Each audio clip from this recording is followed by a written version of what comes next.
जय माता दी दोस्तों। नमस्कार दोस्तों, आपका स्वागत है। ऐसी ही जानकारी के लिए चैनल को सब्सक्राइब करें। आज हम 10 नवदुर्गा में स्कंदमाता के बारे में जानेंगे। सिंहासनगता नित्यम पद्माश्रित करद्वया शुभदास्तु सदा देवी स्कंदमाता यशस्विनी। माँ दुर्गा जी के 5वें स्वरूप को स्कंदमाता के नाम से जाना जाता है। ये भगवान स्कंद, कुमार कार्तिकेय नाम से भी जाने जाते हैं। ये प्रसिद्ध देवासुर संग्राम में देवताओं के सेनापति बने थे। पुराणों में इन्हें कुमार और शक्तिधर कहकर इनकी महिमा का वर्णन किया गया है। इनका वाहन मयूर है, अतः इन्हें मयूर वाहन के नाम से भी अभिहित किया गया है। इन्हीं भगवान स्कंद की माता होने के कारण माँ दुर्गा जी के इस 5वें स्वरूप को स्कंदमाता के नाम से जाना जाता है। इनकी उपासना नवरात्रि पूजा के 5वें दिन की जाती है।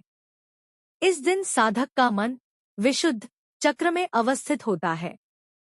इनके विग्रह में भगवान स्कंदजी बाल रूप में इनकी गोद में बैठे होते हैं। स्कंद मातृ स्वरूपिणी देवी की 4 भुजाएं हैं। ये दाहिनी तरफ की ऊपर वाली भुजा से भगवान स्कंद को गोद में पकड़े हुए हैं और दाहिनी तरफ की नीचे वाली भुजा जो ऊपर की ओर उठी हुई है उसमें कमल पुष्प है। बाईं तरफ की ऊपर वाली भुजा वरमुद्रा में तथा नीचे वाली भुजा जो ऊपर की ओर उठी है उसमें भी कमल पुष्प ली हुई हैं। इनका वर्ण पूर्णतः शुभ्र है। ये कमल के आसन पर विराजमान रहती हैं। इसी कारण से इन्हें पद्मासना देवी भी कहा जाता है। सिंह भी इनका वाहन है। नवरात्र पूजन के 5वें दिन का शास्त्रों में पुष्कल महत्व बताया गया है।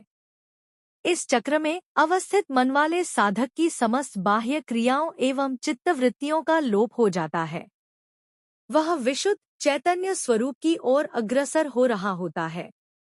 उसका मन समस्त लौकिक, सांसारिक, मायिक बंधनों से विमुक्त होकर पद्मासना माँ स्कंदमाता के स्वरूप में पूर्णतः तल्लीन होता है। इस समय साधक को पूर्ण सावधानी के साथ उपासना की ओर अग्रसर होना चाहिए। उसे अपनी समस्त ध्यान वृत्तियों को एकाग्र रखते हुए साधना के पथ पर आगे बढ़ना चाहिए। माँ स्कंदमाता की उपासना से भक्त की समस्त इच्छाएं पूर्ण हो जाती हैं। इस मृत्युलोक में ही उसे परम शांति और सुख का अनुभव होने लगता है। उसके लिए मोक्ष का द्वार स्वयमेव सुलभ हो जाता है। स्कंदमाता की उपासना से बालरूप स्कंद भगवान की उपासना भी स्वयमेव हो जाती है। यह विशेषता केवल इन्हीं को प्राप्त है। अतः साधक को स्कंदमाता की उपासना की ओर विशेष ध्यान देना चाहिए। सूर्यमंडल की अधिष्ठात्री देवी होने के कारण इनका उपासक अलौकिक तेज एवं कांति से संपन्न हो जाता है। एक अलौकिक प्रभामंडल अदृश्य भाव से सदैव उसके चतुर्दिक परिव्याप्त रहता है। यह प्रभामंडल प्रतिक्षण उसके योगक्षेम का निर्वहन करता रहता है। अतः हमें एकाग्र भाव से मन को पवित्र रखकर माँ की शरण में आने का प्रयत्न करना चाहिए। इस घोर भवसागर के दुहखों से मुक्ति पाकर मोक्ष का मार्ग सुलभ बनाने का इससे उत्तम उपाय दूसरा नहीं है। दोस्तों, लाइक, कमेंट एंड सब्सक्राइब करें। दोस्तों, लाइक, कमेंट एंड सब्सक्राइब करें।